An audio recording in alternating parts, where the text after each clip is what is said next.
नमो भगवते वासुदेवाय। ओम नारायणाय। राजा बलि का सुतर लोक में जाना।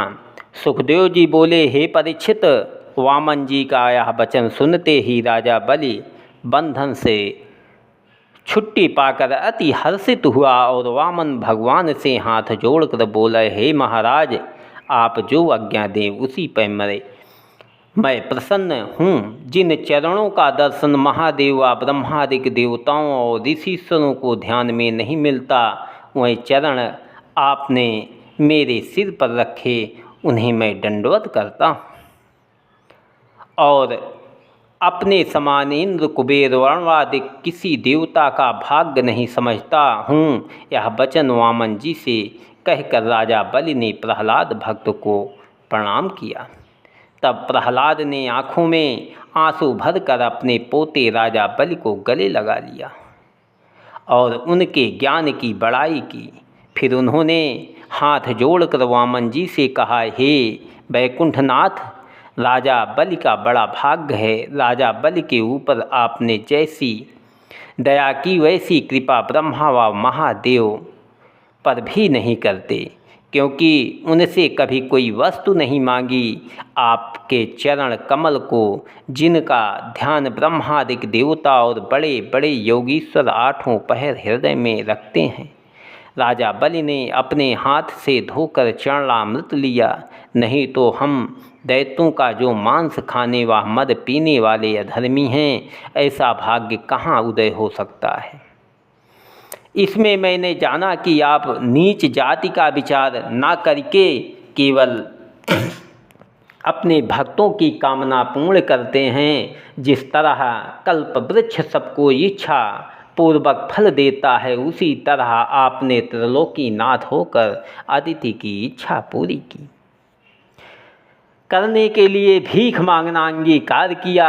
दूसरा कौन ऐसा दीन दयालु होगा। यह स्तुति सुनकर वामन जी बोले, हे प्रहलाद, हमने बलि को सुतरलोक का राज्य दिया, सो तुम भी वहाँ जाकर उसके पास रहो और मैं भी राजा बलि के द्वार पर गदा लिए आठों पहर बना रहूँगा। हमारा मुखारबिंद देखने व तुम्हारे सत्संग से उसको कुछ नहीं मालूम होगा कि इतने दिन कहाँ बीत गए। अब तक तुम हमारा दर्शन ध्यान में पाया करते थे, आज से मेरी व तुम्हारी भेंट निस्सन्मुख हुआ करेगी।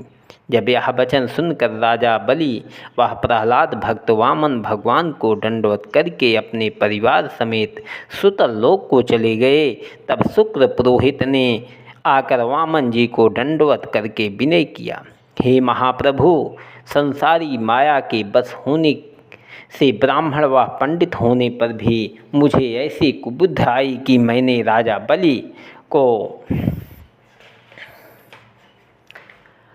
भूमिदान देने से मना किया, पर उनका भाग्य बलवान था जो मेरा कहना ना मानकर अपने वचन से नहीं फिरा। सो आप मेरा अपराध क्षमा करके आज्ञा दीजिए, तो मैं भी सुतरलोक में जाकर राजा बलि के पास रहूं, और यह भी वरदान दीजिए फिर मुझे ऐसी कुबुद्धि ना आवे। यह सुनकर वामन भगवान बोले, बहुत अच्छा, तुम भी सुतरलोक में जाकर राजा बलि के पास रहो, पर फिर कभी ऐसी कुबुद्धि उसको मत देना। तुम अपने शिष्य का 100वां यज्ञ संपूर्ण कर लो। तब सुखदेव जी शुक्र जी बोले, हे ज्योतिष स्वरूप, जहाँ आपका नाम लेने से यज्ञ संपूर्ण होता है, वहाँ जब आपका चरण आया तो उसके संपूर्ण होने में क्या संदेह है। पर आपकी आज्ञानुसार पूर्णाहुति डाले देता हूँ। जब शुक्र जी पूर्णाहुति देकर आप भी सुतरलोक में चले गए, तब ब्रह्मादिक देवता वामन भगवान का नाम उपेंद्र रखकर और उन्हें विमान पर बैठाकर स्वर्गलोक को पधारे। जब वामन जी ने वहाँ पहुंचकर इंद्रपुरी का राज्य देवताओं को दिया, तब देवता लोग वामन भगवान व अदिति का यश गाते हुए आनंद पूर्वक अपने अपने लोक को चले गए। इंद्र अपना राज्य पाकर इंद्राणी के साथ भोग विलास करने लगा। वामन भगवान जी बैकुंठ को पधारे। इतनी कथा सुनाकर सुखदेव जी बोले, हे राजन, तुमने जो वामन अवतार की कथा हमसे पूछी थी उसे वर्णन किया। जो कोई सच्चे